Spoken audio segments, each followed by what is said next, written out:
नागपुरातील हुडकेश्वर परिसरामध्ये आता रेस्क्यू ऑपरेशन हाती घेण्यात आलंय। नागपुरात मुसळधार पावसाने हजेरी लावलेली आहे। सखल भागामध्ये मोठ्या प्रमाणात पाणी साचलंय, त्यामुळे या भागामध्ये आता रेस्क्यू ऑपरेशन हाती घेण्यात आलेलं आहे। घरामध्ये पाणी शिरल्यामुळे घरातील नागरिकांना सुखरूपपणे बाहेर काढण्याचं काम सुरू करण्यात आलंय।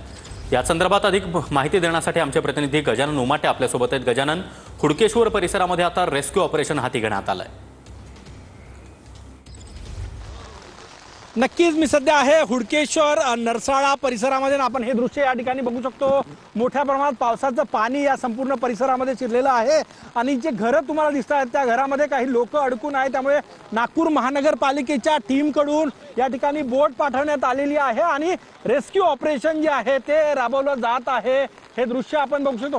हुडकेश्वर नरसाळा परिसरातलं हे दृश्य आहे आणि या परिसरात पूर परिस्थिती निर्माण झालेली आहे। जवळपास 100 ते 150 मीटर लांब या ठिकाणी नाला आहे, तरी पाणी या संपूर्ण लेआउटमध्ये शिरलेलं आहे आणि ज्या घरांमध्ये लोक होते, रात्रभर लोक वाट पाहत होते की रेस्क्यू ऑपरेशन आमचं होईल आणि आता नागपूर महानगरपालिकेच्या टीमकडनं रेस्क्यू ऑपरेशन जे आहे ते सुरू आहे। आपण हे दृश्य आपण जर बघितलं तर ती नागपूर महानगरपालिकेची बोट आहे। फायर ब्रिगेडचे जवान त्या ठिकाणी घरी गेलेले आहे आणि लोकांना रेस्क्यू करून बाहेर काढण्याचं काम जे आहे ते या ठिकाणी सुरू आहे। जड अंतकरणाने लोक आपलं घर सोडतात, कारण की सगळी परिस्थिती जी आहे ती आणखी पाऊस सुरू आहे आणि नियंत्रणाबाहेर जाण्यापूर्वी लोकांचं रेस्क्यू ऑपरेशन होणं जास्त गरजेचं आहे आणि त्यामुळेच आपण ही परिस्थिती जर बघितली तर लोक या ठिकाणी आपल्याला पाहायला मिळत आहे। बघा, बोट या ठिकाणी आहे, बोटवर काही लोक आहे आणि त्या घरच्या लोकांना काढलं जात आहे। त्यासोबतच रस्सी बांधली जात आहे, कारण की पाणी त्या ठिकाणी जास्त आहे। 5 ते 6 फूट, कुठे 4 फूट पाणी आहे आणि